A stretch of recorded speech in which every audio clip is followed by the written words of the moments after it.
Let's begin, and I guess we should begin with one of our headline stories where the Labour Party and Mr. Peter Obi, some other political parties also have filed officially a petition to challenge Bola Tinubu's victory in the February 25th presidential election. Tonight, I'm being joined by Senior Advocate of Nigeria, Adeluola, who joins us virtually from Lagos to give us an understanding of these suits that have been filed officially. Good evening, and thank you so much for joining us tonight, Senior Advocate. Give us a sense, thank you so much. Give us a sense of the implication of these suits that have been officially filed. We understand that tonight is going to be the deadline under the law to file such. Yes, the results and the return having been done on the 1st of March, and the winner having been declared on the 1st of March, gives the petitioners up to tonight, the 21st day after the declaration, before they file their petitions. Now, having filed the petition, what one should look at is what are the grounds they have premised their petitions upon. The Labour Party has simply covered the field. In that sense, I'm saying that the three grounds that are recognized by the Electoral Act are: one, that the respondent, that is the president-elect, was not qualified to participate in the election; second, that there were corrupt practices, and also that the requirements of the Electoral Act were not followed; and thirdly, that the required votes, being the majority and spreading around the Federation, 2/3 of the number of states and the Federal Capital Territory, were not fulfilled by the president-elect. And as well, they are also saying that as a consequence of that, first, the petitioner is saying that Bola Tinubu, who is the president-elect, should have the certificate of return retrieved from him and be handed over to Mr. Peter Obi. And the premise upon which is placing this is that having not been qualified to participate in the election, all the votes cast in his favor were wasted votes.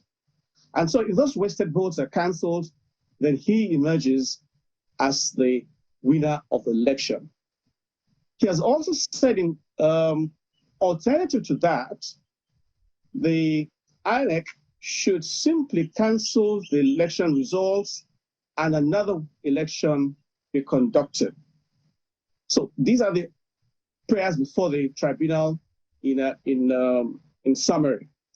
But what Mr. Peter Obi and the Labour Party have also done, and I think quite ingenious, is that they have brought in other issues associated with the candidature of the president-elect,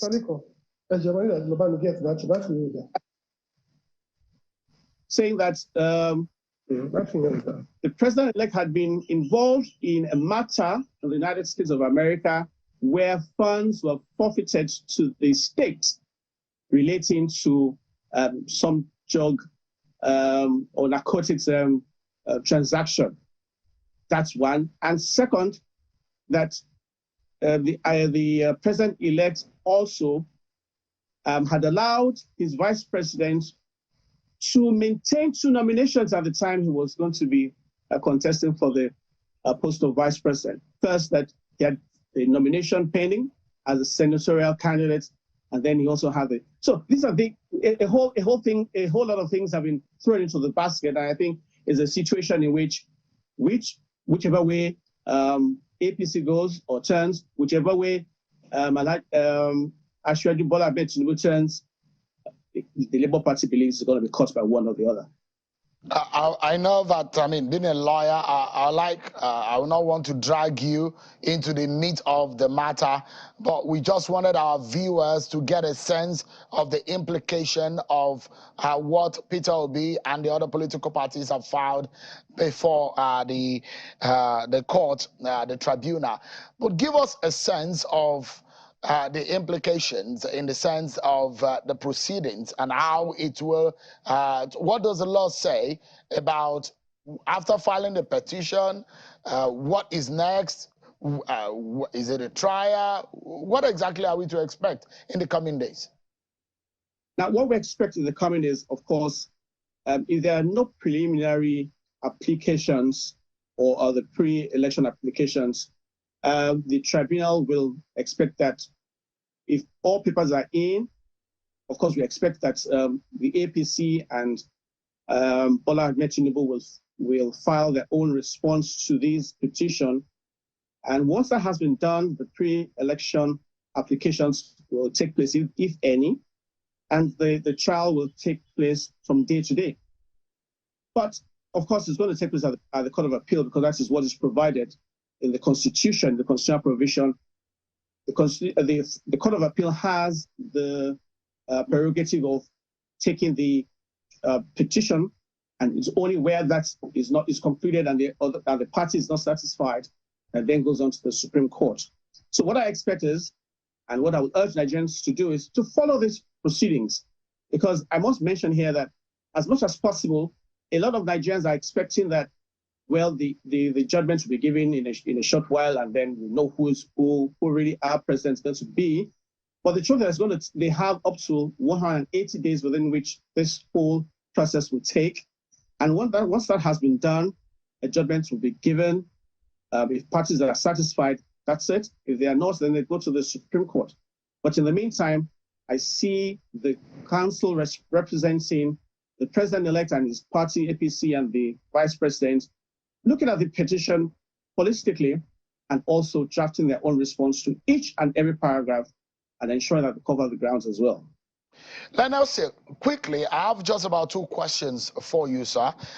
One is because the party of the APC on their own side, they're also saying they might also challenge some of the results that Peter Obi and the other opponents got in this election. And one might want to assume that they also might want to sue or go to court in that sense. And we're also hoping that the PDP and Atiku Abubakar will also go. Should APC go to court, what is it called? Is it counter-suing, or what exactly could that scenario be?